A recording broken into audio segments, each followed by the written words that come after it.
आज हम बनाएंगे टमाटर की प्यूरी। इसके लिए लिए हैं सर ने 2 kg टमाटर और उनको अच्छे से चॉप कर लिया। हम सब ने मिल के चॉप किया। टमाटर की ये प्यूरी जो है ना ग्रेवी में यूज़ हो सकती है और भी कुछ बहुत सारी चीज़ों में यूज़ हो सकती है। ये तो हम आगे सीखेंगे। अब ये टमाटर की जो प्यूरी है ये कहाँ कहाँ पर यूज़ होती है करके जग के अंदर डाल दी है। कर देंगे। स्टेन करने से जो इसके सीड्स हैं और इसकी जो स्किन है ना वो नहीं जाएगी इसके अंदर, सिर्फ हमें पल्प चाहिए। ठीक है। दूसरा, इसके अंदर हम सॉल्ट ऐड करेंगे और विनेगर ऐड करेंगे। ठीक है। ये दो चीज़ें इसको प्रिजर्व करने में हेल्प करती हैं। ठीक है। इसकी शेल्फ लाइफ को इंक्रीज़ करती हैं। तीसरा, इसके अंदर हम शुगर ऐड कर देंगे। शुगर बेसिकली जो इसकी टमाटरों की जो एसिडिटी होती है ना उसको ख़त्म करता है। ठीक है। क्योंकि ये हम प्यूरी बना रहे हैं ना, ये प्यूरी जब हम सॉल्ट और विनेगर ऐड करेंगे तो इसको हम कवर करके 1 महीने तक फ्रिज में यूज़ कर सकते हैं। ठीक है। अगर मैं कहूँगा कि नहीं जी इसको जस्ट हम ब्लेंड करके ड्रेन करके पकाएंगे और हमारे पास प्यूरी रेडी हो जाएगी, तो वो हम लॉन्ग टाइम तक यूज़ नहीं कर सकते। उसकी शेल्फ लाइफ क्या होगी, बहुत कम होगी। ठीक है।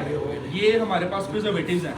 ठीक है। सिंपल इंग्रेडिएंट्स जिसे कहा जाता है। ब्लेंडर में ब्लेंड कर लिया अच्छे से। टमाटर को ब्लेंड करके इसको जो है ना वो स्टेन कर लिया। जो टमाटर के जो छिलके होंगे वो सारे निकल जाएंगे। उसके बाद हम लोग इसको जो है ना पैन के अंदर डाल देंगे ताकि इसका पानी खुश्क करने के लिए। अब इसके अंदर जितना भी एक्सेस वाटर है ना वो हमने ख़त्म कर देना है। ठीक है। क्योंकि बैक्टीरिया कहाँ पे ग्रो करता है, जहाँ पे मॉइस्ट होता है, नमी होती है, पानी होता है। ठीक है।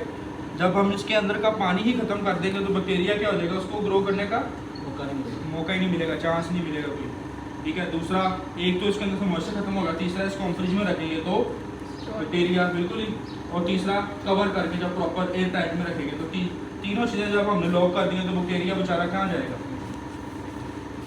रेडी करने के लिए क्या करते हैं, फिर हम इसमें फूड कलर ऐड कर देते हैं। ठीक है। ये स्पून है ना हमारा, इसको हम इस तरह भी चलाते हैं। चाइनीज़ में हम इसको ऐसे भी चलाते हैं ग्रेवी के लिए, लेकिन अगर इसको हम इस तरह भी चलाएंगे तो ये हमारे ऊपर ही आएगा। ठीक है।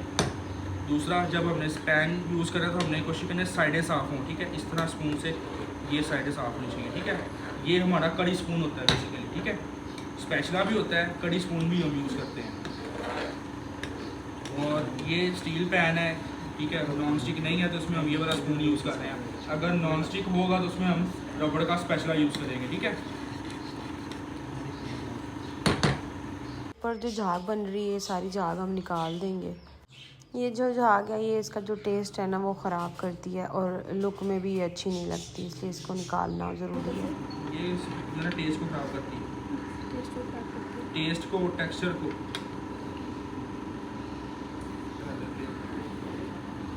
मिक्स करो उसको।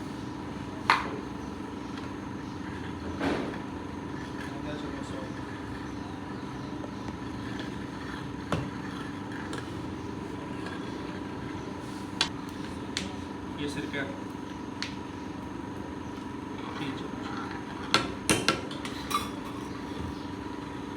टमाटरों का कलर यहाँ पर चेंज हो चुका है।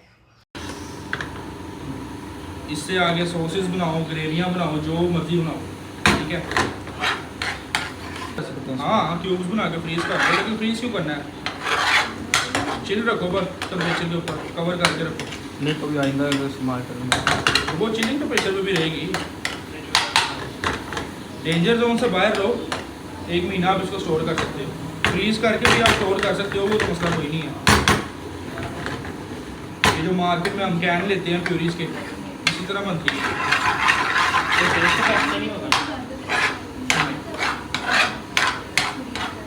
ये जो हमारे पास सिरका है, ये जो नमक है, ये क्या है, प्रिजर्वेटिव ही है ना। ये एक वो होता है केमिकल सोडियम बेंजोनेट, चीज़ों को प्रिजर्व करने के लिए।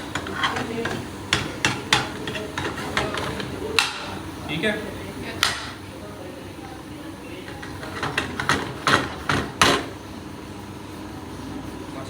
टमाटर की जो प्योरी है वो तैयार हो चुकी है और ये रही इसकी फ़ाइनल लुक। आप सब बताइएगा आपको कैसी लगी।